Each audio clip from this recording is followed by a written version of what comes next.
If you like this. Mm-mm-mm. I don't know why Frank Ocean is stuck in my head, but it's definitely stuck in my head. Alrighty. Let's see. What's up? Some people, some time to get in here. Alrighty. Got my headphones in. I'm live on Facebook as well as YouTube. Da-da-da-da. I just need to get TikTok up and running. Girl, don't do this to me. I swear, TikTok is the only one that gives me issues. Let's see. Let's see if I can figure it out. But what's up, everybody? Today we're going to be talking about I want to talk about removing inquiries and why that could be beneficial for you, not necessarily because it's going to give you I'm going to have to go live on my phone, which I didn't want to do because I wanted to go live on Instagram too, but we're just going to have to make this work. I want to talk about removing inquiries and kind of like the benefit that it could bring to you, because it's not going to give you no whole bunch of points. I'm going to be 1,000% honest with you. Removing inquiries is not going to give you like 1,000 points. However, removing inquiries can and likely will at least improve the health of your credit profile, and that is very important. I also want to talk about the difference in these two things. So let's see. Live. All right, there we go. Ta-da! Everything is set up. Okay, so what's up, everybody? If you are new here, welcome. My name is Markia. I'm known on social media as the Money Plug. I'm a board-certified credit repair specialist and credit score consultant, and I use my platform to educate people on how to not only repair their credit themselves, but to rebuild and to pass on that knowledge to others so that, you know, you're paying it forward in a sense. Hey, girl, hey. Hey, Sora. Oh, I'm a haiku girl. I'm a haiku. We got a long line. Hey, Bree. I wish I could go live on Instagram too. I don't know. TikTok playing games with me today. I don't like it. I don't like it. Oh, let me go ahead and put my phone on Do Not Disturb. Last thing I need is to get that turned off. Okay. So, you guys know that I've been doing a lot of content geared towards breaking down the repair process. A lot of people keep saying like, oh, I want to fix my own credit, but it's so confusing. Or I want to fix my own credit, but I just don't get it. Or I want to fix my own credit, but it just seems like a long process and I just do not have time. But I always ask people, if you don't got time to fix your credit, then you don't got time to do nothing, because without fixing your credit, you're not going anywhere. I'm just going to be 1,000% honest with you. Credit is a lot more than just being able to get up and go buy a house or being able to get up and go buy a car. Your credit score can determine where you live. Your credit score can determine whether or not you go to college. Your credit score can determine so much. And so I really hate that there's not an importance put on credit literacy specifically, not only just with raising kids, but in these schools. And for those of you who follow me on TikTok as well as on Instagram and even in the Facebook group, you'll notice that I made a post yesterday. So I didn't post the video in the Facebook group. I just posted the screenshot. But I know y'all saw that post on Spiritual Word that talked about that girl who bought the car. It was a 2015 Audi. Her payments were like 800 and something, and our interest rate was 28%. And so I posted that. Hey, girl, hey. I posted that because it made me angry. It made me so mad. So, of course, y'all know me. I'm nosy. Well, let me tell y'all something. One thing about me is I am nosy. So when I saw the post, I instantly jumped on Twitter and I started going through the thread. And the amount of misinformation that was in that thread made me so angry. Because, yes, the young lady was 26 years old. All right, cool. You close to 30. But number one, I don't know why people are so caught up on the fact that she was 26. And so, therefore, that should make her old enough to make a decision like that. It's not about how old you are. It's about what you know. Regardless of how, she could be 50 and still making the incorrect decisions because she does not have the proper education. And that is the issue with that entire situation. Of course, she's not going to listen to this card person because this person has no rapport with her. I'm not playing. Hey, this person has no rapport with her. She literally just met this person as she was attempting to buy a car. So anything this person says, she's really not interested in. Not to mention, she was emotionally invested in the decision of the Audi. So it's going to take even more convincing to let her know that this is a horrible idea. But if she did not go into this situation with the proper education, no matter what anybody say to her, that wasn't going to change her mind because she did not have the proper education. Because every single adult in that young lady's life failed her up to that point. For the simple fact that, number one, she should not have had a 28% interest rate at all. At all. That shouldn't even have been on the table. And if the proper people would have taught her or introduced her to these concepts, I really felt like she wouldn't have had it. And it made me so mad. And even on the post on TikTok, people were saying, "Oh, Google is free. She could have Googled how to buy a car and da da da da da." To overwhelm herself with contradicting information. Google is not always your friend. It's way too easy to put incorrect information on the internet these days. Not to mention, maybe, just maybe, she never thought that the education she did have was an issue. A lot of people, and I deal with this a lot when it comes to credit repair, because the biggest part of credit repair is changing your mindset. You have to change the mindset that got you into this situation. Otherwise, you're going to end up right back in this situation. And so when it comes to changing somebody's mindset, the problem is they don't understand that there's a problem. And so if somebody don't know that there's a problem, how can you convince them then that what they're doing is wrong? What's up, Darius? So it's just like, I don't know. It was just a lot going on with that post. And I love the discussions that's coming about it. As a loan officer, this is so common, unfortunately. And it's so sad, man. This is so sad. Like, my heart broke for that young lady. And I know she was so proud of herself. She probably went bragging to everybody she know, that, "Oh, I got an Audi. Oh, I got an Audi. Oh, I got an Audi." And, but not understanding the ramifications of the decision that she made. And let's be very clear, because I'm going to make a video about this too, because I'm seeing too many of these comments. Just because you are considered low income or you not rich does not mean that you don't deserve nice things. I ain't rich. I like nice shit. I got a Nespresso. You can't tell me nothing since I got my Nespresso. What? Girl, talk to me nice. I make my Starbucks at home. Talk to me nice. However, I also know what living in my means is. I also understand how, interest rates and savings and budgeting, I understand these things so that I can get these nice things. I get these nice things responsibly. You see what I'm saying? I'm not getting these nice things in exchange for the necessities. Do you see what I'm saying? So I'm gonna get out my soapbox, but that whole post just really upset me last night. Like, you're doing an excellent job educating consumers on understand how credit works. We have to stop. Yes, we have to stop trying to impress people with material things and learning outside and beyond what we learned. Yes, and you know what?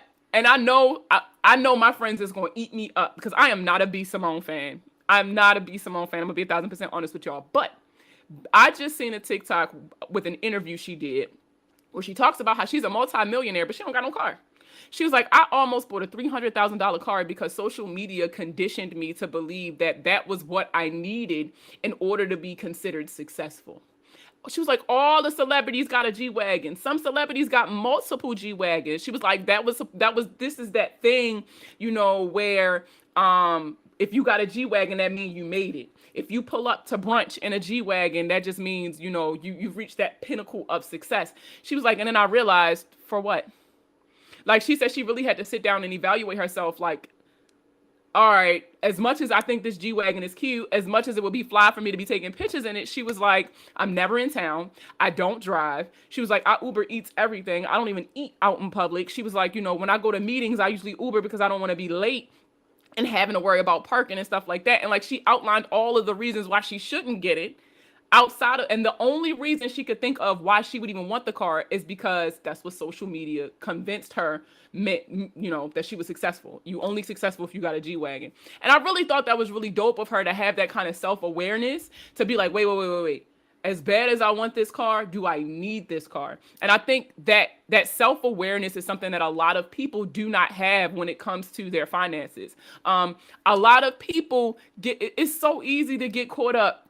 Let me tell y'all, it is so easy to get caught up in what you think you're supposed to do, what you think you're supposed to say, what you think, you're supposed to have in life. Let me I was having this conversation last night. So I'm a stay-at-home mom, for those of you who don't know. I've been a stay-at-home mom for the last 2 years. I'm terrible at this job. I am so bad at being a stay-at-home mom.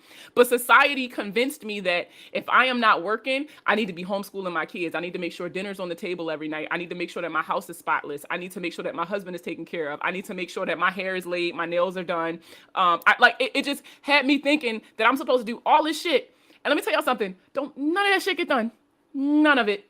Absolutely none of it. I am horrible at this job. When I tell y'all, I called my husband last night in tears, like, look, I'm just gonna go ahead and pay this lady to clean my house.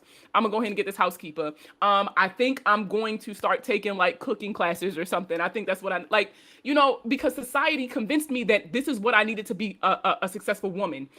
To be a successful woman or a successful parent or a successful wife, these were the qualities that I needed to have. These were the things that I needed to do. And it's so easy to get caught up in that. It took me having to take a step back and being like, bitch, you are only one person. Okay? It is impossible for you to do all these things. What do you want? What do you need? And this is something that a lot of us need this is a conversation a lot of us need to have financially. This is a conversation a lot of us need to have financially before you even get to the process of fixing your credit. Because again, if you don't change the mindset that led to you not paying your bills, not managing your money properly and things like that, you're going to end up broke all over again. I think it was Steve Harvey who's like, if you can't manage $10, if I give you 10 million, you finna blow through that too. More money is not the issue. Like, more money is not the solution. Managing the money that you have now properly is the key. That's what's important. Hey, T girl. And this is why it takes me forever to make a decision. Is it for me or the hype? No, seriously. No, seriously. Because let me tell y'all, I had a Tesla on my vision board, and listen, I was going to get that thing in 5 years, come hella hot water. But I got 5 kids. So unless Tesla coming out with a minivan sometime soon, girl, that shit is going to stay on that board. Do what works for you and your family's rhythm. This is where/when happiness begins. Beautiful one. Oh, I love that. But I'm going to get off my soapbox for a second. Let's talk about fixing your credit. So today we're going to talk about something super simple. It's really going to go by super fast. If you are somebody who has an exorbitant amount of inquiries on your credit and you want them taken off, let's talk about getting it off because it's super easy. Hey, girl, hey. So removing inquiries won't necessarily boost your score up 100 or so points. It actually probably won't move that much depending on how many inquiries you have. However, it is important to do so to improve the credit health. So I always tell people your credit score and your credit profile are 2 different things that are related. So cousins, right? Where y'all related, but y'all not like brother and sister. So your credit profile can have you qualified for things that your score necessarily, don't. So let's say that you apply for a credit card and the score requires that you have a 720 and you have a 715 and you get denied. I always tell you guys to call them and ask for a redetermination. A redetermination just means that they take a closer look at your credit profile to see whether or not you will be a good fit for their account. Because even though your score might just miss the mark, there could be something on your credit profile that will actually kind of give you that leg up and get you approved. I mean, they already charged you for the inquiry anyway, so why would you not make them do their job? Okay, if they already put that inquiry on your credit report, it's not going to charge you another one to get a redetermination. Make them dig a little deeper. But this is why I tell you guys, just because it doesn't improve your score doesn't mean it doesn't need to get done. So that means paying off charge-offs before they become collections. That means, removing inquiries. I typically tell people that a good amount of inquiries to have in a 12-month time period is 5. 7 at the maximum if you just if you're car shopping and you just have to keep searching, blah, blah, blah. 7 max, but 5 is really kind of like, that's what I tell my clients. And that's kind of where I draw my line in the sand. 5 inquiries in a 12-month time period. That's because you should not be opening more than 5 accounts in a year anyway. You don't want to overload your credit with too many new accounts because, again, having too many new accounts in a 12-month time period can get you denied for things that your score normally wouldn't. You can have an 800, but if you open up too many accounts, they're still going to deny you. I literally had a guy pay me $100 to look at his credit, and there was absolutely nothing wrong with his credit until I looked at the inquiries. And I straight up told him, oh, you opened up too many accounts in a 12-month time period. Literally, $100 just for me to tell him that.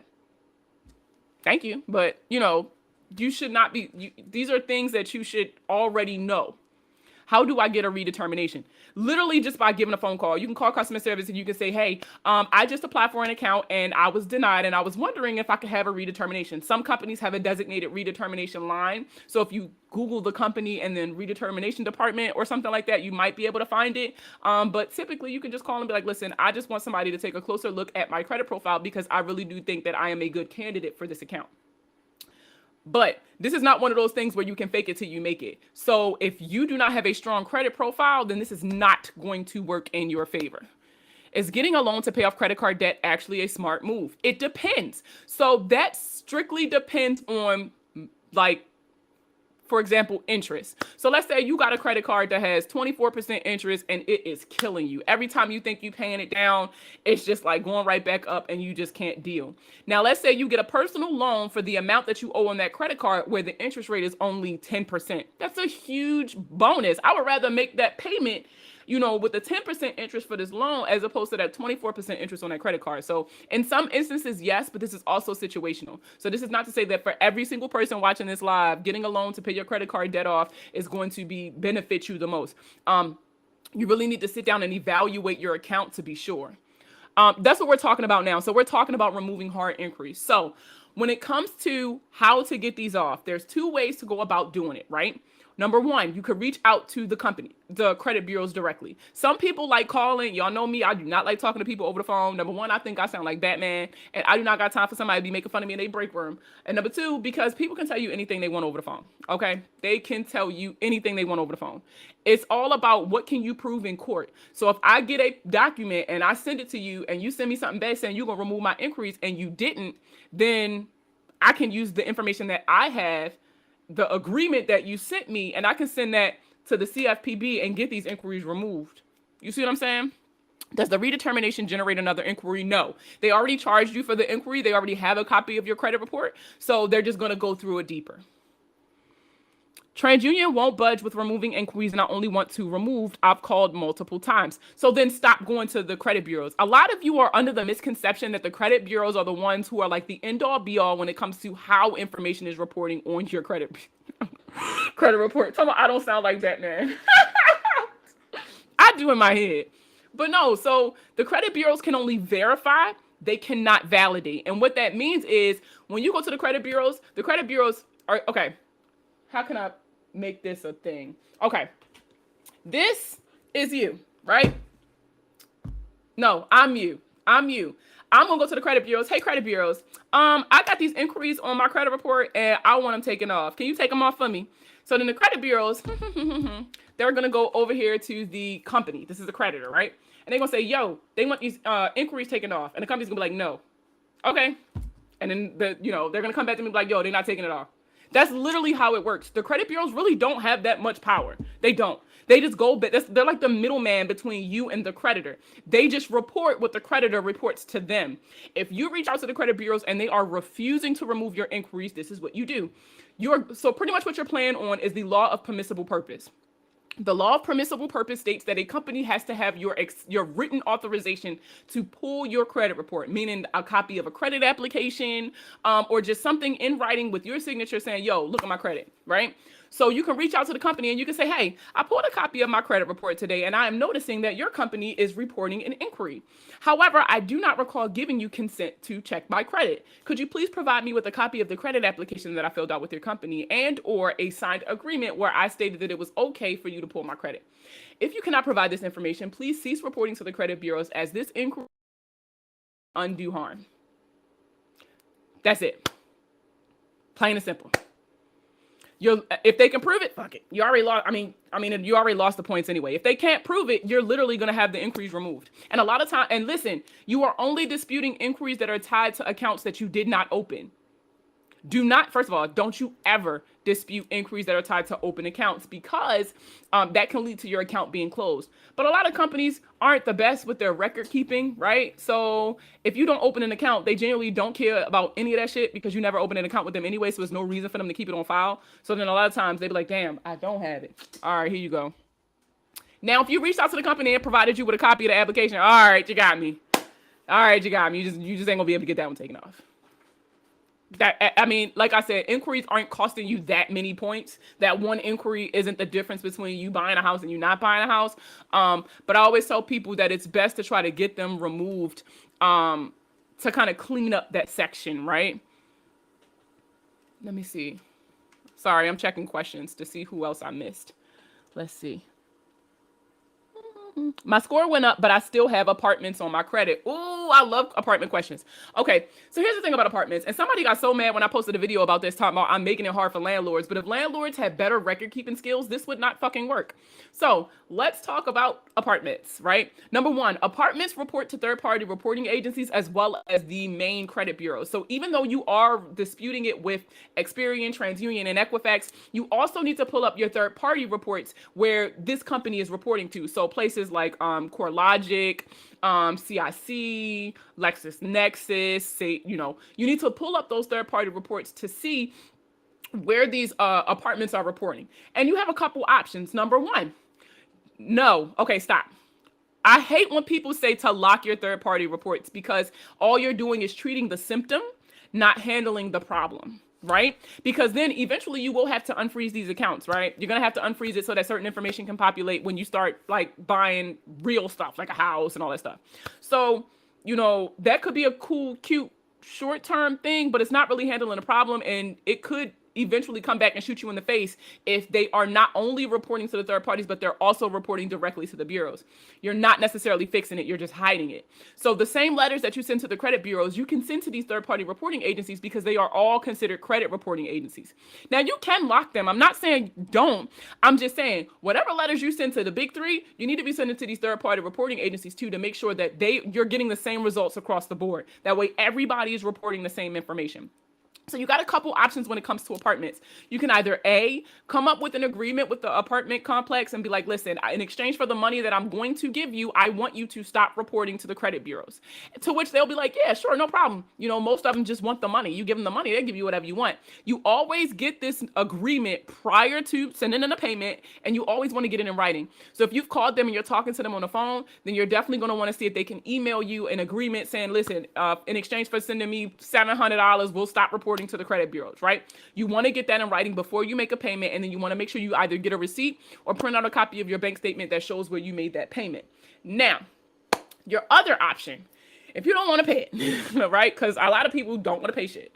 If you don't want to pay it and you feel like you have a valid case because you have a janky landlord, like a janky management company, whatever the case may be, then your option is to dispute it. But how you dispute it is very, very specific.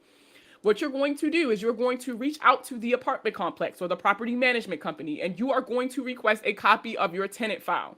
Inside the tenant file, what you're going to be looking for is a copy of your lease and a copy of your move-out checklist. In your lease, if it specifically states that the move-out process includes a checklist where you and that person, whoever, goes through your apartment, mark all the stuff down that's messed up, and then you sign something saying what you're going to pay.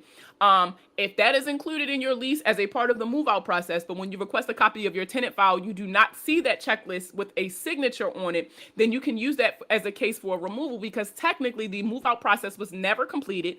Therefore, you cannot verify that. You can't verify what happened during the move out process. So you can't even tell me what I owe. This is what's it called? Sorry, I got tongue tied. This is incorrect or is it inaccurate? Either way, they both mean the same thing. Y'all record keeping skills are shitty. And because of this should not be reporting to the credit bureaus at all. It's all about bringing doubt to the case, right? It's all about bringing doubt. Even if it ain't true, it's all about bringing doubt to their case. I sent the debt validation letter and they gave me signature and statement. Also, they had duplicate information of the same apartment, different accounts. Yeah, that's terrible record keeping. So the Consumer Financial Protection Bureau did come out with a bulletin the other day saying that they are cracking down on poor record keeping because, and like they keep making it seem like this is for the consumer's benefit. Oh, thank you. They keep making it seem like it's for the consumer benefit, but it's not because poor record keeping is getting a lot of these accounts removed, post-pandemic. And they don't like that. That's costing a lot of these companies money. And so what they're doing is the CFPB is kind of cracking down on these businesses, like tighten up with the way that y'all holding onto these papers because these consumers are coming for you. With the rise of TikTok and like other little, social media platforms with the spread of information like Medium and stuff like that, more and more people are becoming adept in navigating the credit literacy space. And so they are using this information against these companies. And so they're not just sweeping people up under the rug anymore. Like you actually got to deal with this now.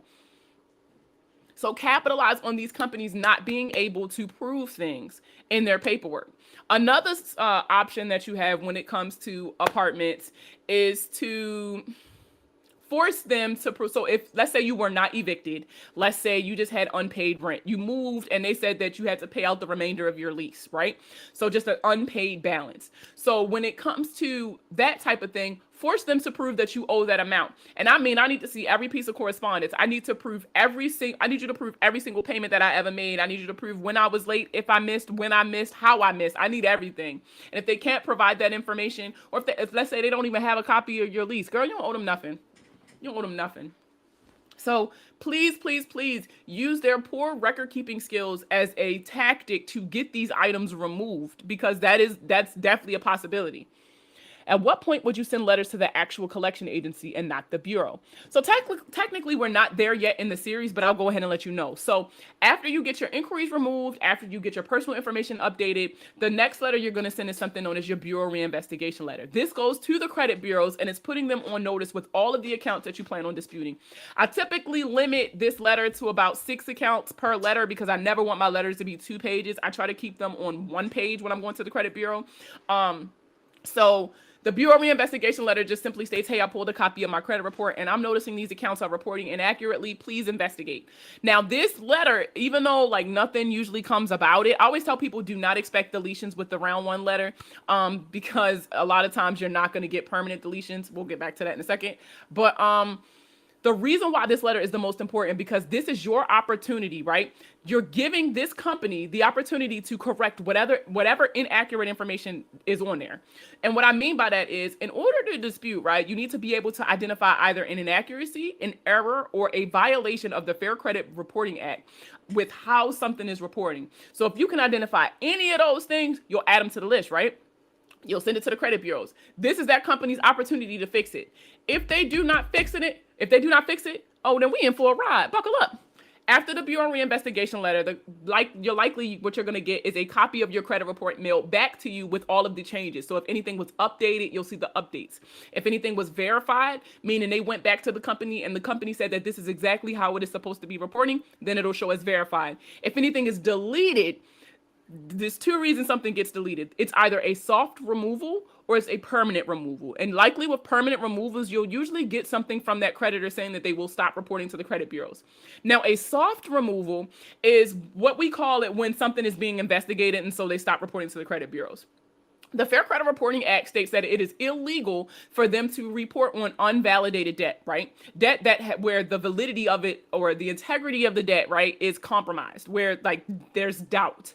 So if you are sitting here and saying, hey, this account reporting inaccurately, I need you to investigate. Then while they are investigating, they have to stop collections and stop reporting, meaning that account is going to come off your credit profile. Now, if the investigation is taking a little longer and by the time you go to pull your credit report, the investigation is still going on, then you likely won't see that account. It's not necessarily reason to celebrate just yet, because again, at the completion of the investigation, the item could repopulate. That is always an option. So I always tell people, don't hold your breath with round 1. That's just kind of letting them know that you plan on fighting. Now, once you get that information back from the credit bureaus, that copy of your updated credit report, what you're going to then send is something known as the method of verification letter. This is going to go directly to the credit bureaus. The method of verification letter states, hey, who did you talk to get this information? I'm just curious. I don't even wait for the response to this because I already know what they're going to say. Reach out to your creditor if you want to dispute, blah, blah, blah. But again, when you're disputing, the goal is to either get the item removed or get enough evidence to where you can file a Consumer Financial Protection Bureau complaint. And so I'm padding my stats. I'm getting all these responses and stuff because these are all the opportunities I'm giving these companies to make these changes. Now, after the method of verification letter goes out, I immediately send the debt validation letter. This is the letter that goes directly to the collection companies. If you have things in collections or if you're disputing charge-offs, you can send this to the company that is reporting the charge-off. Now, a debt validation letter is very simple. I have a more detailed one where it's a little more litigious, I guess you could say. And I have one that's really laid back. I typically tell people you always want to start off nice. You don't really want to be too aggressive. However, some people, that's just their energy and that's what you on. So we here, I see you. It really doesn't matter. It's all about who reads your dispute that day as far as how it's handled anyway. So again, this is a preference thing, however you want to do this. But the gist of the letter is that, hey, I pulled a copy of my credit report and I'm noticing that you are reporting a debt that I owe. At this time, I'm requesting that you provide all of the evidence associated with this account. So that means a breakdown of the debt and why the money is owed, as well as any proof that you have that ties me to this debt specifically. And if they cannot provide this information, then legally they are not allowed to report or collect on it. That is what this letter says. Now, when you send this letter, a lot of people will get a bill back and be like, oh, the debt's validated, I'm gonna just go ahead and pay it. Just sending you a bill is not a proper debt validation. They can send you a bill, but they need to send you other stuff with it. A bill will show you where the amount came from, but it's not necessarily proving that you are the party that owes that debt. And so what you're typically looking for is like a promissory note, a copy of a credit application, a contract, something that shows you personally opened this account. Therefore, you are on the hook for this debt. And that goes for anything. Now it's not the same exact letter, but I use the same tactic for removing closed student loans, for removing charge-offs, for removing collections. It really just depends on the debt. Now, even if you are using templates, I always tell people to put a little bit of you in this letter. So if you're buying a template, go through it, take some words out, add some words in. You're trying to get past the Oscar system. So, you put a little you in it, a little umph in it, right? But you always understand, just because you want something off does not mean it's going to come off. Just because you are sending these letters is not going to guarantee that you are going to get the same results as everybody else. It's very important for a lot of you to understand. Now, once you send out the debt validation letter, let's say the information comes back and they proved it. Damn it, they invalidated the debt. So now what's your options? If the item is in collections, you have two options. Three options. You can either negotiate a pay to delete, or you can negotiate a settlement, or you just pay it in full, or ignore them, but you run the risk of being sued. So just know that. Now, I typically tell people don't mass dispute. If you are disputing collections specifically, if my client makes it clear that they are willing to pay, then I'll send the pay to delete first. And then if they don't agree to my pay to delete, then I send my debt validation. But if you're one of those people who's like, look, I ain't about to pay it if I don't have to, then you might want to do the debt validation first and then the pay to delete letter. If you buy my templates, you're going to have to tweak your pay to delete letter. That's just a thing. And I think it's like the first line that you might just want to take out, because it typically states like, listen, if you don't agree to this pay to delete, I'm gonna force a debt validation. That's typically what the pay to delete letter says. My template anyway, because that's how I dispute it. Now, the reason why pay to deletes only work with collections is because when it comes to collection accounts, they're not reporting the history associated with their account. There is no history. You just owe money. We bought this debt. Now you owe us this money. That's just literally it. Whereas when it comes to charge-offs, they have a duty to report the history associated with this account. So while they are reporting the fact that you owe them this money and it is a charge-off, they are also reporting all of the other history. So, for some of you with credit cards and stuff like that, it's the years of the on-time payments and things like that that's also reporting. And that is why pay to deletes don't necessarily work, because they have that duty to report the history associated with that account. Now, let's say they do not have what they need to collect on this debt, and they keep playing with you and keep sending you the same thing over and over, and it is not a proper debt validation. What do you do then? File a Consumer Financial Protection Bureau complaint. If you did it properly, then you will have enough evidence for them to rule in your favor, or at the very least for them to put pressure on the company to force them to investigate properly or to force a removal, okay? But you got options. Just saying. I know that was a lot to get up to answering your question, but I really didn't want to skip any steps. I hope that person's still here too. They probably let that girl talk too damn much. What other questions do you guys got for me? I got like another 30 minutes. What other questions y'all got for me? Ooh, let's see. I gotta check all these different tabs. Jeez. All right. What about being sued? Oh, so listen, I don't know if I told y'all. Well, I mean, I've told y'all, but I don't know if any of the people I told is actually on here. So I am actually being sued. I'm being sued by Clima, Peters, and Daly for a credit card that I apparently had with Credit One. And so I actually have my court date coming up. It's coming up next month. But I have all my ducks in a row. So like what happened was, I was working on my own credit a while ago. And so I remember reaching out to LVMV like, yo, listen, because I don't even remember this credit card if y'all want me to be honest with y'all, especially because it's in a last name that I haven't used for over a decade. So I was like, there's no way I had this credit card. And if I did, I know the statute of limitations is passed because the statute of limitations for Maryland is only like 4 years. And I was living in Maryland when I was going by this name. So I know, and I haven't lived in Maryland for a very long time. So I'm like, yo, this cannot be legit. And so I sent them a debt validation letter, right?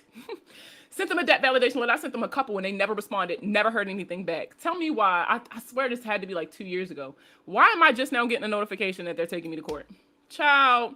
Listen, and let me tell you, I'm going to court. If you get a court notice, show up. Majority of the time, the only reason these companies win is because y'all don't show up. It's called an order of default. Like, listen, show up to court.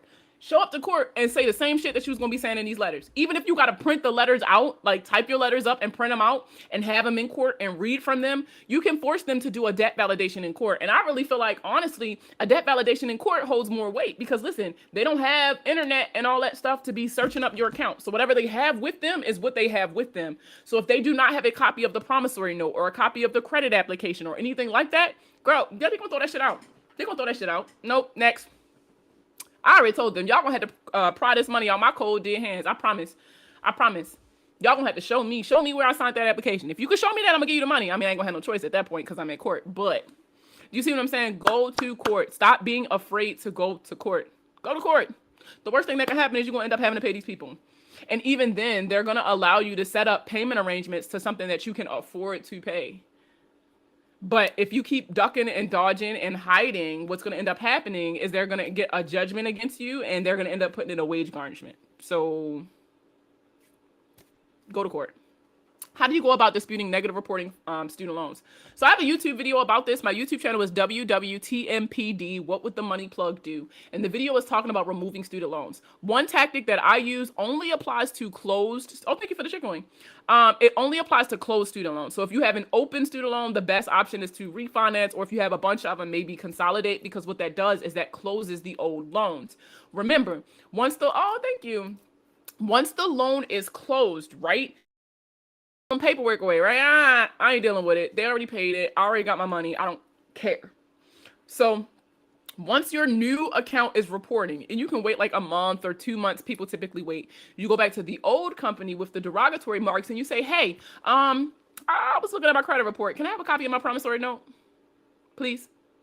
If they can't provide you a copy of the promissory note, that promissory note is what you signed saying that you agreed to make these payments for X amount of years and whatever the amount was. So if they cannot provide a copy of that, then there's nothing tying you to this debt, and so they can't report it. But what I will say is that removing student loans for a lot of you is more of a detriment than a benefit. So please evaluate your credit profiles accordingly to make sure that this is actually what's best for you, and not you thinking that every single thing on your credit profile needs to be removed in order for you to have a good credit profile, because that's not entirely true either. There are people who buy homes with derogatory information on their credit reports. There's people who buy cars with derogatory information on their credit reports. A squeaky clean credit profile is not what you need to be shooting for. It's all about building a strong credit profile and a strong credit history. And unfortunately, some of us have a past, and that's not nothing to be ashamed about. It's all about how you bounce back from that and how you bounce back since then. Making sure that you have a consistently upward trend when it comes to on-time payments, low credit utilization, et cetera, since the one incident, or since the late payments, or since the charge off. You get what I'm saying? But a lot of times removing things like charge offs and student loans is actually more of a detriment because it affects your age of your credit as well as the payment history on your credit, depending on how old those accounts are. How do you pay credit cards? Oh shoot, I hate when TikTok refresh my comments. Oh no. How do you pay credit cards? To pay a credit card, the best way to pay your credit card, if you are trying to avoid interest, is to make your payment no less than 5 business days before the end of your billing cycle. Because at the end of your billing cycle, that is something known as a statement date. That statement date is when you get your notification on Capital One, or you get your little email saying your monthly statement is available. That means that same statement that they sent to you, they sent to the credit bureau. So they know exactly how much of your credit you're using. However, if you submit a payment prior to your monthly statement coming out, that means the balance that they report to the credit bureaus is going to be significantly lower as well. So, that's going to affect your credit utilization. Your credit utilization is 30% of your credit score. Therefore, right? You're going to have more points in your credit score. How do you already reported that? What about the same account but duplicated collection agency? So first, you want to make sure that it is the same account. A lot of times, collection companies will buy up multiple debts that you owe. So like I seen somebody today who had a lot of accounts with portfolio recovery, right? That's legal. They can do that. However, each account is treated separately. Each account is handled individually. So you'll just dispute them all individually. You will not include them all in the same letter. All right, Bakari, I got 20 minutes. Also, who do you submit the complaint to if they're giving you the runaround? The Consumer Financial Protection Bureau is one of the entities that is charged with enforcing the Fair Credit Reporting Act. You can literally go to cfpb.gov. That is the website that you can go to submit a complaint. They walk you through the entire process. I also did a video on Instagram, I believe it is. If you look at my series called, I think it's titled like CFPB Bulletins or something like that, where I talk about the CFPB has made it easier for us to submit suggestions, right? You know how the businesses used to have the suggestion box? Well, the CFPB is asking consumers, what do we think would be best when it comes to this credit process and how things reporting and the system and stuff like that. These things like the medical debt being taken off, New York State changing their statute of limitations, Texas making it so that if a debt has passed the statute of limitations, it can't be revived. These things are all direct results of people petitioning, people taking a stand saying this shit ain't right and I'm not standing for it, I'm not having it. So if we can do this, if we all get together and back these ideas, we could make significant changes when it comes to how credit is reported and how it affects us for our future. But we all have to submit these suggestions. It's not enough to just have these conversations on TikTok. You guys have to start writing your congressmen, sending in suggestions to the Consumer Financial Protection Bureau directly. Like those things like that. That's what we need to be doing in order to affect real change. What if it's closed, but they still have you set up for tax intercept? Oh, that means you're delinquent, right? So I would suggest you getting in contact with your loan servicer, because sometimes they have programs that you can be a part of that will take you out of that, where like you agree to make a certain amount of payments, or if you make a certain amount of payments, they'll take you out of, the delinquent status or something like that. But you definitely need to contact your loan servicer. I got a car repo from Capital One, but they have given me 2 credit cards and 2 car loans. Yeah, you can always bounce back. What's the difference between the closing date and the payment date? So the statement date is the date that they go tell the credit bureaus about you. This is when your monthly statement is drawn up and it'll tell you how much you owe on your actual payment date, right? Your payment date is just, listen, you need to submit some kind of payment by this date every month. Literally, that's all it means. So if you submit your payment before your statement date, you won't have a payment due. Now, for most people, what I typically tell you is don't pay your card all the way off when you submit that payment right before the statement date. I always say pay it down as low as possible without touching zero. After your statement date has passed, then likely before the payment due date, you will submit a second payment to go ahead and pay that off so that you're not paying interest. A lot of people have introduced that. They'll be like, oh, this is the 15-3 method. And you're tricking the system into thinking you're making 2 payments. You're not tricking anything. You actually made 2 payments. And the system doesn't give a fuck how many payments you made. It's all about how much you paid. Because again, they're only going to report that one time. They're only going to report that one time, that statement date. So if you made 2 payments, they don't care that you made 2 payments. They just see payments made that total this amount. So the more you pay to your credit card, that brings your utilization down. And that is why you get a lot of points from doing that. I hate that people call it a hack or whatever the fuck. You're not tricking no system. It is not a hack. You just changing the date that you make your payment. I have decent credit, but I have medical bills that I've been paid off but were not deleted. Well, because you did not negotiate pay to deletes prior to paying those accounts, technically these companies have no obligation to remove them. However, you can always just ask nicely for them to take them off. Or, this new thing with the credit bureaus, you can look and see when it goes into effect, and you can use that to your advantage, because since these are all paid, you can have these removed. Remember, the new update with the credit bureaus is that all paid medical debt will be removed from your credit report. Is it true that in July, medical bills will no longer report and will fall off? No, that is not true. Paid medical debt will fall off your credit report, and any medical debt under $500 will not report. And they changed how long they wait before adding medical debt to your credit profile. Instead of it being 6 months, it's going to be a year. It took Midland Collections 4 months to update my payments on my report and it's still stating the wrong amount owed. So then you have to be the person who has the proper information and submit it to the credit bureau so that that information is reporting properly. Then if they still continue to report the incorrect information even after you made them aware of the error, definitely file a complaint because that is considered willful non-compliance. There's so much misinformation on credit here. Yeah. You know what's so crazy? So I just did an article. I shared it on my my Facebook page as well as on the Instagram. So if you click the link in my bio on both Instagram and TikTok, I mean I think on YouTube too, it'll take you to like my quick links, and I have a press page. I literally just did an article that talks about the advantages and the disadvantages of finding misinformation on #FinTalk. That's what it's called. Oh, thank you so much. And so like just like pages like me are popular where we're providing the right information. Pages who are only catering to the idea of I need to make some money fixing people credit, so I'm only going to post bits and pieces to get people attracted to me. Those people are also making a lot of money on this app. And I even talked about that a little bit in one of my other TikToks. The reason why these people are making so much money is because they appeal to the desperate. When people are desperate, anything sounds like a good idea. And so if you're sitting here telling people who are thousands of dollars in debt that they don't have to pay any of that and can get out of debt, of course they're going to want to come to you. And then a lot of times they'll post tips, right, on how to do it yourself, but they don't go into detail. So like they'll give you a piece of the tip, you'll do it. Of course it's not going to work. And then what do? Oh, well, you can hire me and I can do it for you. I always tell people one of the ways to weed between who's actually here to help and who isn't, read the comments. If this is one of those people who, and every comment that they respond to, they say text credit to 63555 or DM me and we'll work something out. Like if they're not answering the questions in the comments, they're here to make money. They're not here to make a change. And that's just that on that. And I said that with my chest. Yep, that's the one thing I hate about the credit industry. Yes, bro. Everybody's so about, because all they see is the credit industry is a multi-billion dollar industry. So then they get in here wanting to be millionaires. They get in here with the idea that I'm about to make as much money off these people as possible. They don't really want to make a change. I am blessed. Let's be clear. I am blessed to have the financial situation to where I did not get into this to become a millionaire. I genuinely did not do this for that. My bill's going to get paid whether I have a client or whether I don't have any clients, just because I have made the decisions in my life that led me to this point to where I'm covered. I'm retired military.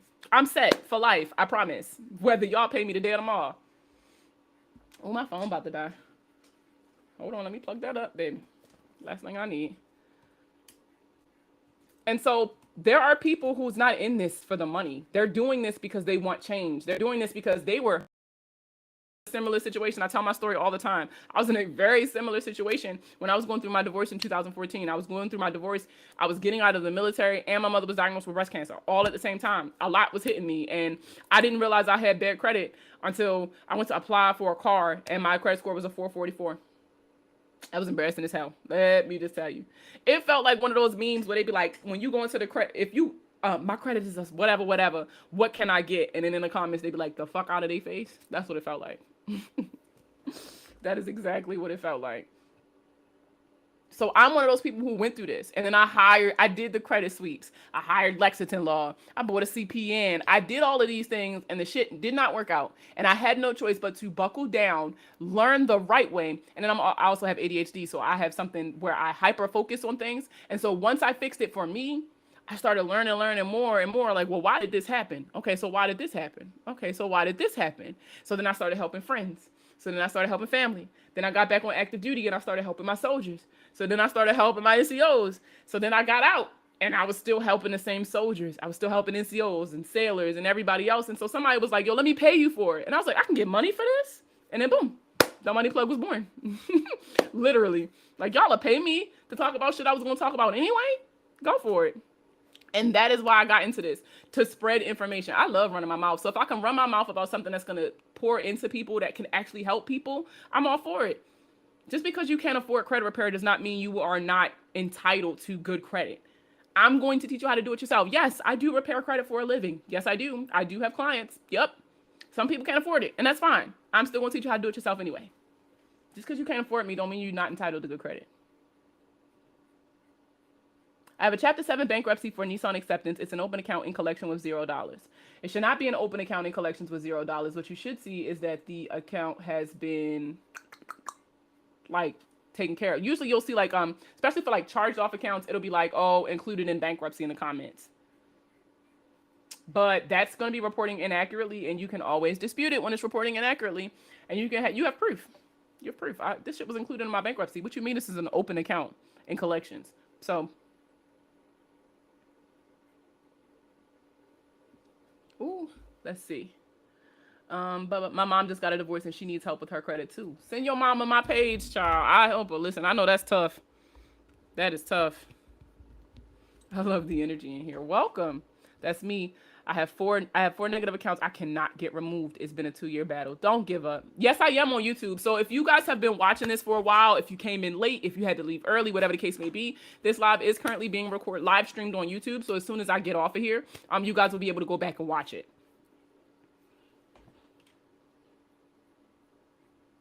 I started live streaming all of the lives onto YouTube for those of you who are not really active on TikTok and not on Facebook, because I do have a Facebook group. But since a lot of people aren't really on Facebook these days, I decided to go ahead and put it on YouTube as well. How can I get rid of these inquiries from the dealership? I didn't even qualify, but they ran it 6 times. Perfect question, because that's what we're talking about today.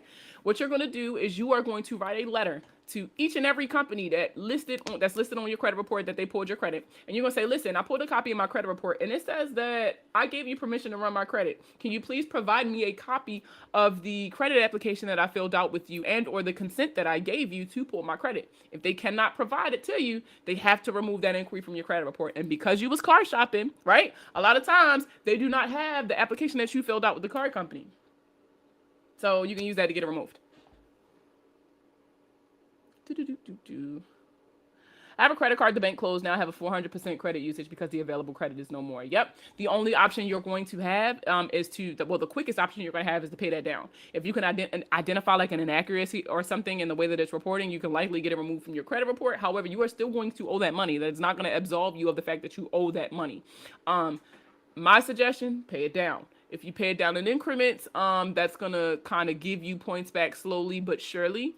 I mean, it's tax season. I don't know what your taxes look like. I don't want to count your pockets, but if you got to drop a bag to get that credit utilization as low as possible, drop the bag. I promise. Y'all be surprised how many points are trapped in your credit utilization alone. Even if you pay your bills on time all the time, you've never had a collection account. Having high balances on your credit card can get you denied for things. Can you please help? I can't be a co-signer for my daughter for school because I have some collections. So you're going to have to... You got to come up with a plan. You're either going to try to pay to delete. So the biggest thing with collections is that the only way to get points back for a collection is to remove that account from collections.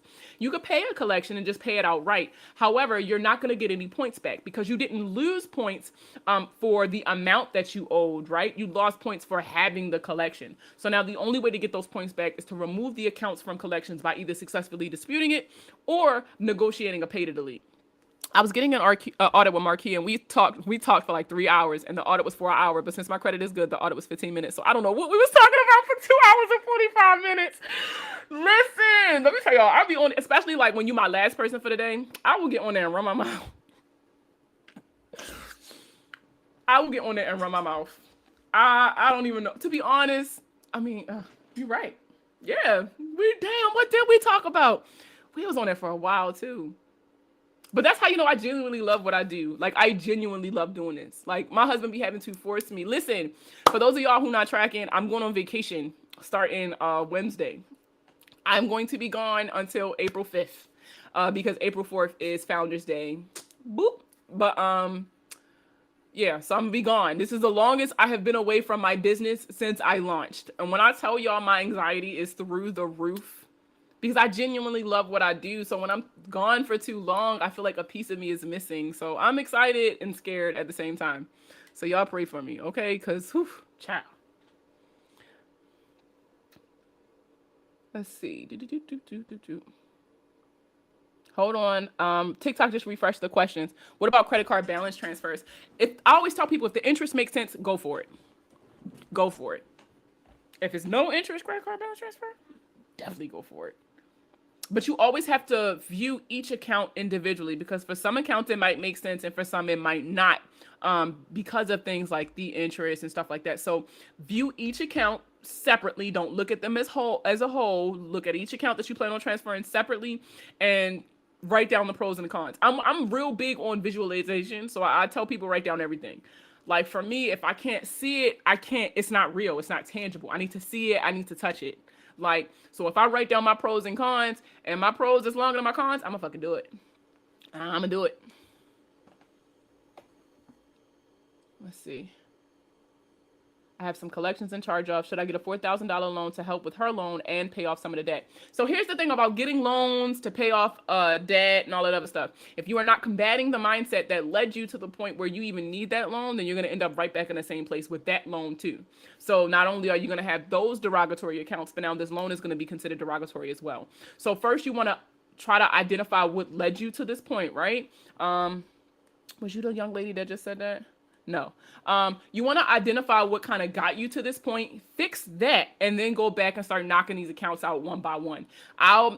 Because of the times, like I'm guessing that your daughter is about to go back to school maybe in the fall or going to school in the fall. So you got a really short time period to be messing with stuff. So I would suggest evaluating each collection individually, ranking them from who sue to who don't sue, and from smallest to largest, and start knocking them out like that. It doesn't matter if you have to do a pay to delete or if you have to settle for less than but you gotta knock these balances off. You have to.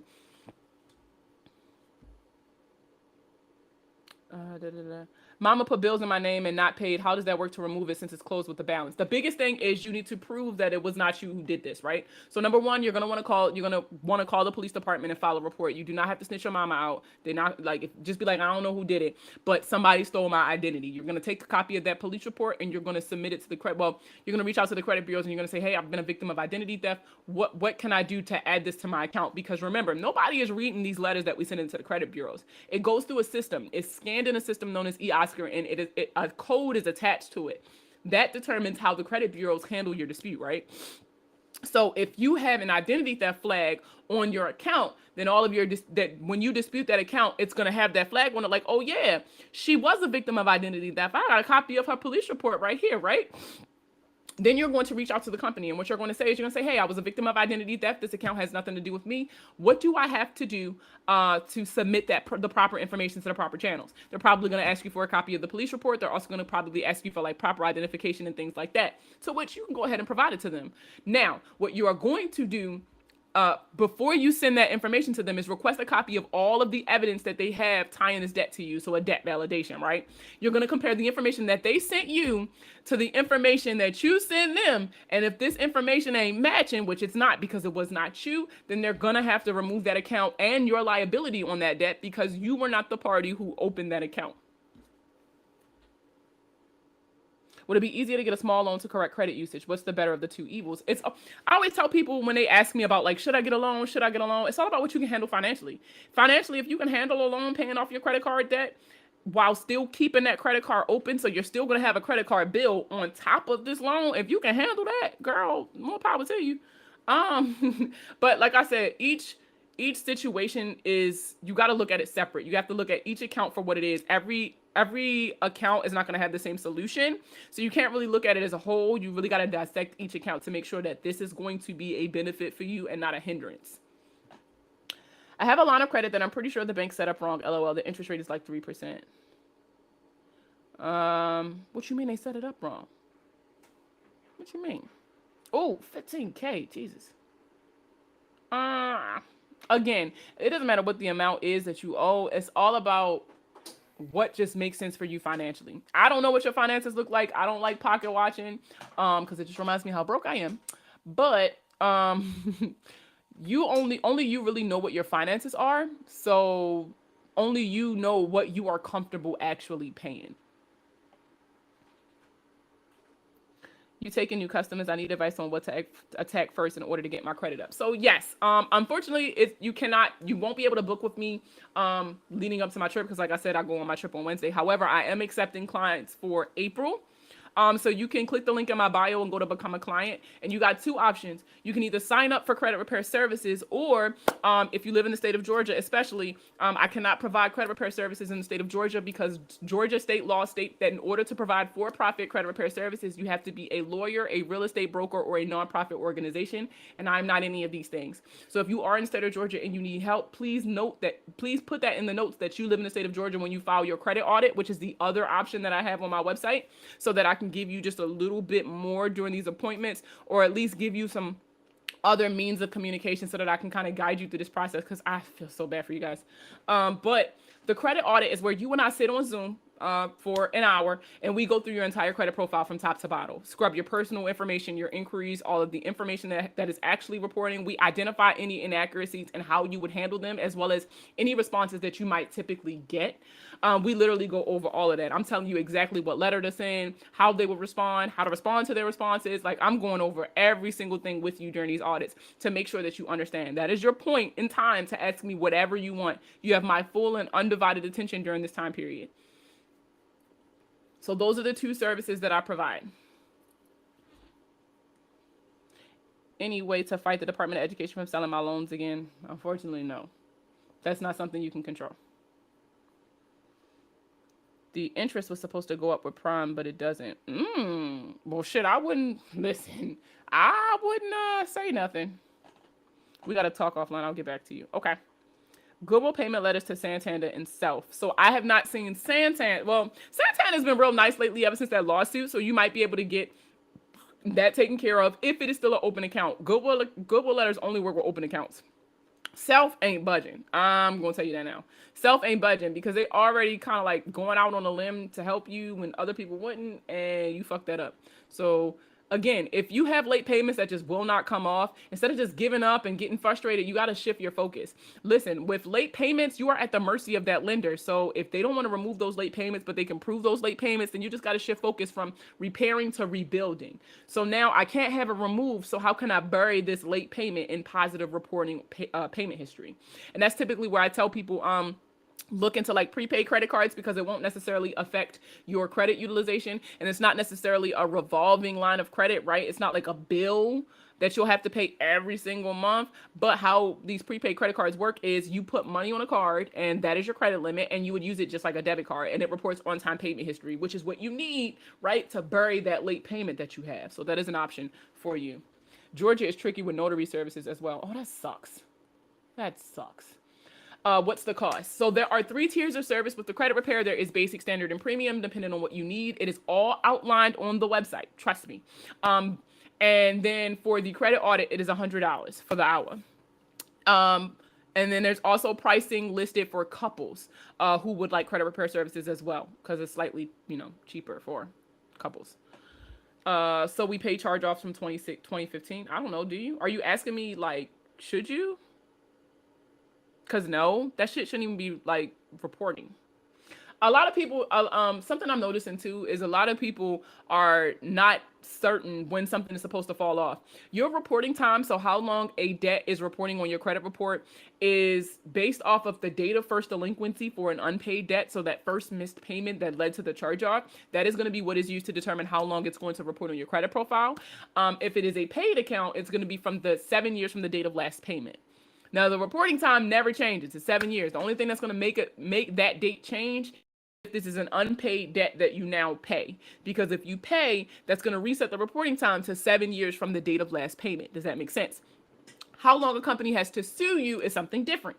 This is set by the date of last activity. The date of last activity can be consistently updated if any new activity is found on that account. So if they call you and you confirm that this is your phone number and you are the person they are looking for, that is considered an update to your account. If you submit a debt validation and it comes back and that debt is then validated, that is considered an update to that account. So that will reset the date of last activity. The only state that has protections against resetting the statute of limitations after the statute of limitations has expired is Texas. Now, if you live in the state of Texas and you send in your debt validation and it is then validated and you are not outside of your statute of limitations, then it will effectively reset that statute of limitations. But in the state of Texas, if you wait until your statute of limitations expires and then dispute it, it won't reset your statute of limitations. I lost a lot of credit history because of them selling them again.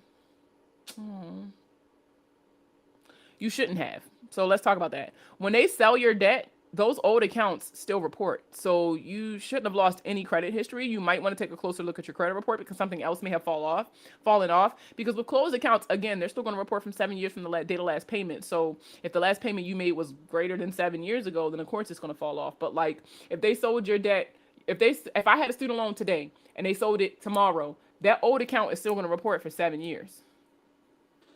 Man, I'm paying a charge off with Santander. Ugh, I should have. Oh man. So if it says charged off, it shouldn't be there. No, I never said that. Never said that. A charged off account is an account with the original creditor that you did not pay, and so they charged it to the game, right? They took it as a loss financially, for the business wise. Charge off is nothing for you but a derogatory mark on your credit. Now, once a debt is charged off, I've seen a couple different rumors. Yes, you still owe, and yes, it is completely legal for them to sell that debt then to a collection company. I've been seeing a lot of that's not legal. That's not legal. And then it'd be so funny because a lot of these people on here, especially on TikTok, they get on this app and they say it's illegal for a company to sell your debt to collections, but then they don't tell you exactly how is that illegal. Or they'll say it's illegal for medical debt to report to your credit profile. Never really explain how is that possible. So weird. I remember that a debt creditor tried to get me paying a debt after 16 years. They can keep calling you. They can literally pursue you for the rest of your life attempting to get you to pay this debt. However, after a certain amount of time, it can't report and they can't sue. Can I say that again? Can I say what again? Damn, I talk too much. Can I say what again? Damn, I talk too much because I don't even know what she asking me to say again. That's how I know I need to get ready to get off of here. All right. I gotta give you guys like 5 more minutes. 10 more minutes. Then it'll be 6 o'clock. Yep, I had to call Experian and it was cleared about the legal stuff. Oh, so like it is completely legal for a charge off to report. And yes, you still owe after an account is charged off. And if the account is charged off, they have the right to sell it to a debt collector. That's not illegal. All of that stuff is legal.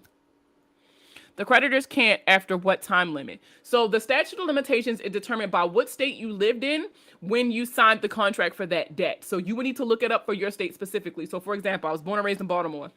The statute of limitations for the state of Maryland is 4 years. However, in Louisiana, the statute of limitations is 10 years. Now, think about that for a second. For the reporting time of a debt is only 7 years, but the statute of limitations for Louisiana is 10. This means that even after that debt falls off the credit report, a company can still sue you if you lived in Louisiana when you signed that contract. I'm trying to get a car payment of $240 a month. That's a possibility. That can happen. I've seen it, actually. I've seen it happen. If it's charged off, they send it to the IRS for income. Can they still sell it? Yes, they can still sell it. They don't send the debt to the IRS for income. What happens when a debt is charged off, right? When a debt is charged off, the debt is then sold to a collection company, right? And you never paid them. So they wrote it off as a loss with the IRS, but you still owe that debt. Like that didn't absolve you of any debt. Now, if you have a charge off and you settled, right? So let's say you have a charge off and you settled the charge off. And the amount that they forgave was greater than $600, then likely what you'll receive in the mail is known as a 1099-C, right? And the 1099-C is something that you will have to submit with your taxes because the money that was forgiven is now considered income because you did not pay it. So that's something else that you guys need to know. Is it true they're removing all medical debt starting in June? No, that is not true. I'm so glad I did that video, but I'm so mad that my other video went viral and that one did not get the traction that it deserves. That's not what the law says. The law says, oh, hey girl, I didn't even realize it was you. So the law states that paid medical debt will no longer report to the credit bureau, to your credit profile, as well as any debt less than $500 will not report to your credit profile. And if you owe debt to a medical company, they're going to wait a little bit longer before they report to your credit report. So instead of waiting 6 months, it's going to wait a year. Only thing on my credit is those damn student loans. Ugh, that sucks. I hate student loans. So if Capital One reports a charge off and the account is past 10 years, can they sue you? And why is it still on the report? Don't go by like how old, like when you opened the account. Again, look at your reporting time. Look at the date of first delinquency. If the date of first delinquency, it's past 7 years ago, then it can't report. Does that make sense? So look at the date of first delinquency or the date of last payment, and it needs to be less than 7 years. Yeah, I was about to confuse myself. Hey, girl. And as far as if they can sue you or not, it's all about the date of last activity. Remember, the date of last activity can be reset. That can be reset. If they call your phone and be like, hey, can I speak to Miles Colette? And you be like, this is she. And they be like, yeah, this is a debt collector, such and such and such, and we want this money. And you hang up, you done already validated the damn debt. Girl, you already verified that that's who they was looking for. That's considered an update to that account, because now they're going to update your account like, yeah, this is her phone number. And that's legal. Had to step away from this credit stuff, girl, because I was about to have a heart attack. I know. Girl, I'm here. Whenever you ready, I'm here. Listen, I ain't going nowhere. I ain't going no goddamn nowhere. But I do got to get ready to get off alive. I got like 5 minutes. What other questions y'all got for me? Yep. Then the date of last activity has been reset. And that has likely reset your statute of limitations or how long a company has to sue you. Now, that won't reset your reporting time, but it will reset how long that company has to sue you. This is why I asked who was calling before I state my name. Listen, so let me tell you, y'all want to hear something funny? So I have a business line, right? Of course I got a business line. However, it's through T-Mobile Digit. So it's just like a digital phone number. So it used to be when I would get a phone call to my business line, it would tell me that this is a digit call. I don't know what the hell I did when I bought this new phone, but it don't tell me anymore.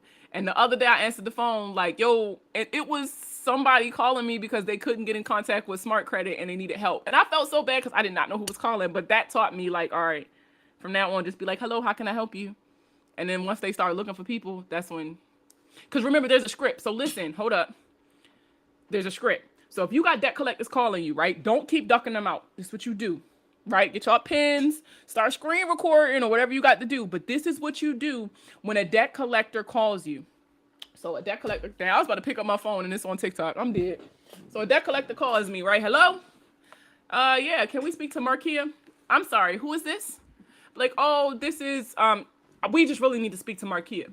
Oh, okay. Well, if this is an attempt to collect the debt, all attempts to collect the debt need to be done in writing, and do not call this phone number anymore. That's it. That's it. Number one, I never acknowledged that I was the party that they were looking for. I also did not acknowledge that this phone number is tied to the party that they are looking for. All I said was, do not call this number anymore. Fair Debt Collection Practices Act, which is something that outlines what debt collectors can and can't do, specifically states that if they are notified not to call a number no more, they can't call that number anymore. However, I did give them an avenue to contact me if this was in fact a debt collector, right? I told them it needs to be in writing. So this means that they need to either email me or send me a letter by snail mail.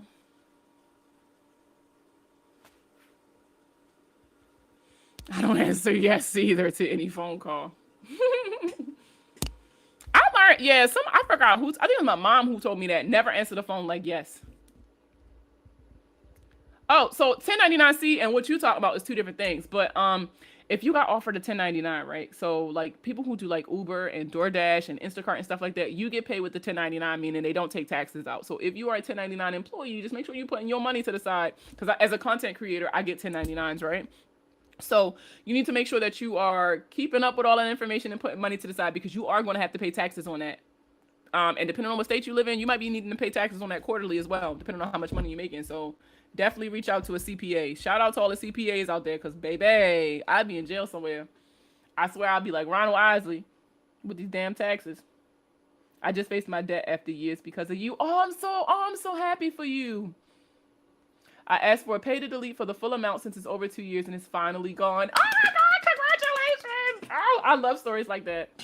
I have a collection that keeps updating. I have not had any contact with them. A lot of times that's just a tactic to get you to either pay it, because a lot of people just want the shit taken off. Because, right, buying a house is in right now, right? They know everybody's trying to buy a house. So, of course, they're going to go out of their way to incorrectly report, because what is that going to do? That's going to cause you to dispute. And if you dispute, what's going to happen? They're going to validate that debt. And if they validate that debt, what's going to happen? That resets the date of last activity. And if it resets the date of last activity, what happens? That means they got longer to sue you.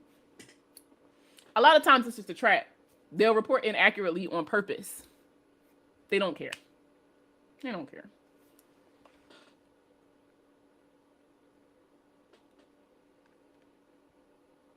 Y'all know what I'm in the mood for? Some pizza. I want some pizza.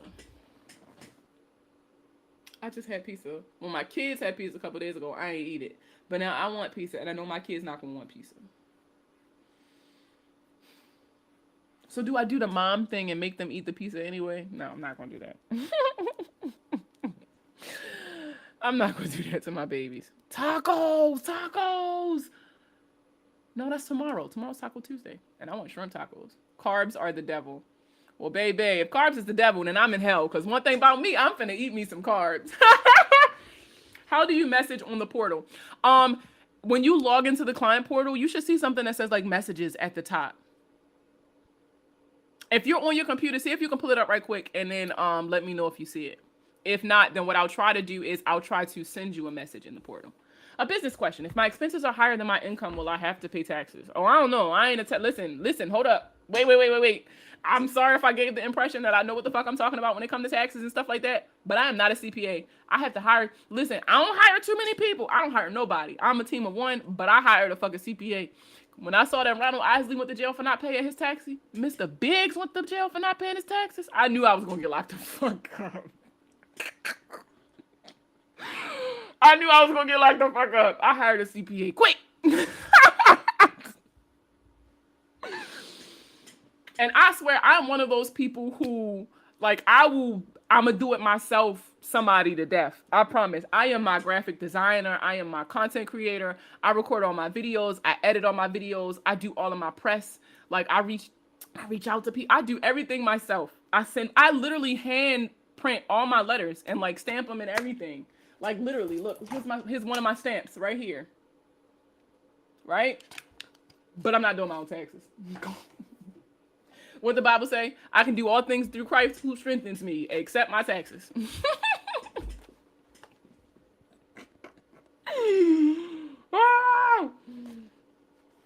I gotta stop playing with y'all. Y'all not funny. All right, it's 5:59, you guys. I gotta hop off of here. I'm gonna go live again tomorrow just because I know I'm going on vacation. So it's gonna be a long period of time. Not for me, it feels like a long period of time. I swear it's only gonna be like a week and a half. So I'm gonna go live again tomorrow. Probably stay live even longer so that I can answer all of your questions. I love your energy. Thank you, girl. Thank you. Listen, I'm going on vacation till Wednesday, so save that till tomorrow because I'm gonna cry. Like, let me tell y'all something. The idea of me not coming in my office for a week and a half literally has me close to tears. Like, but my husband turning 30, and so what he want, he get. What is the lowest credit score you can have to get a good price on a car? It really just depends on the lender, if you want me to be 1,000% honest with you. Because when I bought my first new car, with a 515. Now my interest rate was horrible. My interest rate was 24%, but I was smart, right? So if y'all, let me put y'all on game right quick. So let me tell y'all how I finessed my first car. So my interest rate was 24% when I bought it. It was a 2000, what year was this? It was 2016 Kia Soul. I bought it in 2016. I bought it in February. It had like 6 miles on it. And I signed for the 24% interest rate because I knew my credit was shitty. I knew it. He knew it. We all knew it. And I put down like $3,000 as a down payment, and my payments was still high as hell.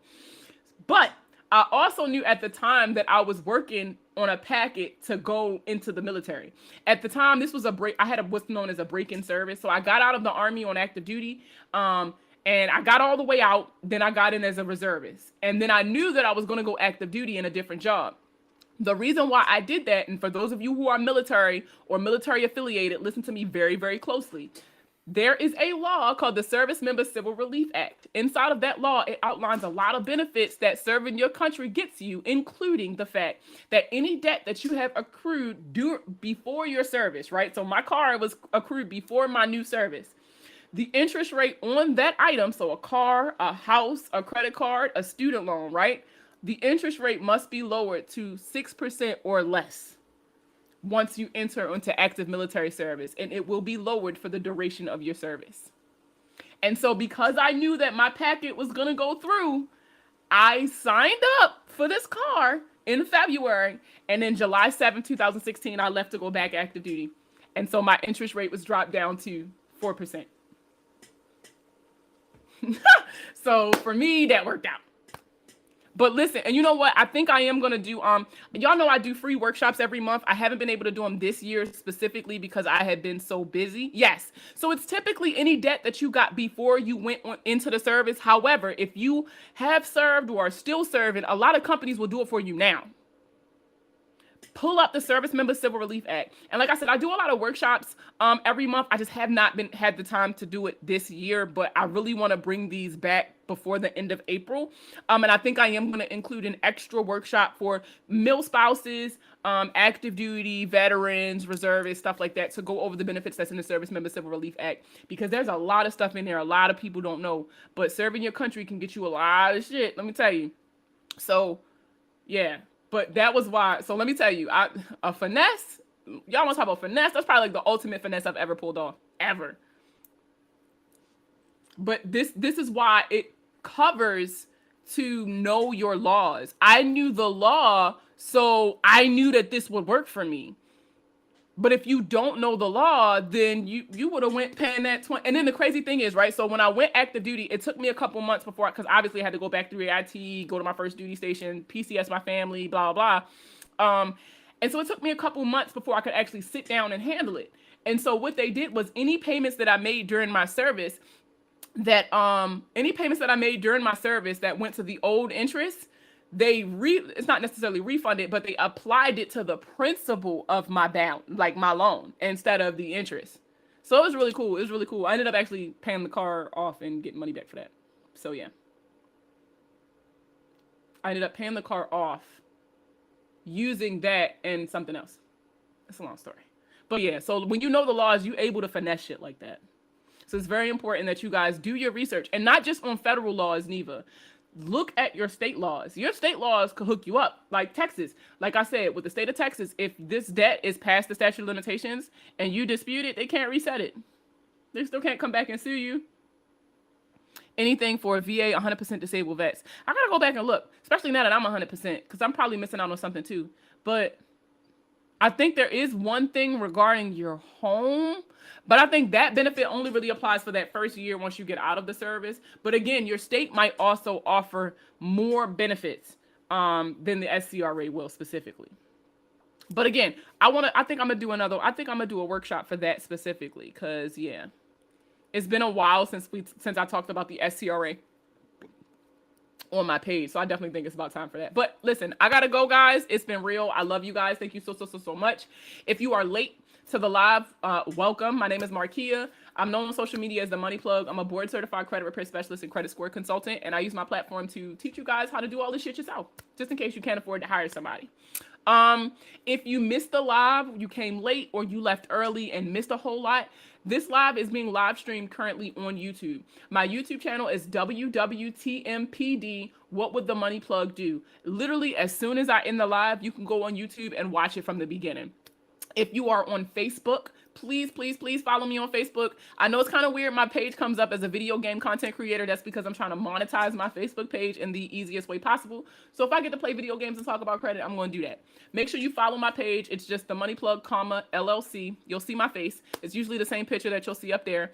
As well as there is a Facebook group under the groups. It's called Plugged In, the Credit Clubhouse. I'm live currently in the group as well. You'll see a plethora of recorded lives in the Facebook group, as well as questions getting answered, right? It's a group of about 2,000 people, so it's not too cluttered.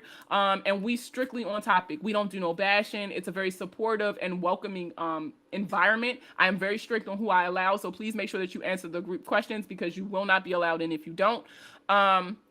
But please, there's so many ways to get in contact with me. If you have a question that you are not comfortable with asking on the live, please shoot me an email. My email address is markiab, so MARKIA, the letter B, at themoneyplug.co. Shoot me an email. You got until Tuesday to get your emails in if you want to answer. After Tuesday, I go on vacation and I don't come back until April 5th, because April 4th is Founders Day. Shout out to Kappa Epsilon Psi Military Sorority Incorporated. And happy National Rosie the Riveter Day, everybody. So make sure you celebrating the women in your life, because we're amazing. And I mean, you should celebrate us every day, but definitely celebrate us today, because without us, our economy would have been shot during World War II, just saying. But I got to get out of here, guys. So y'all know my motto, right? Live every day like it's your last, but pay your bills and wear condoms just in case it's not. And I will see all of you tomorrow. Let's see. Bye, everybody.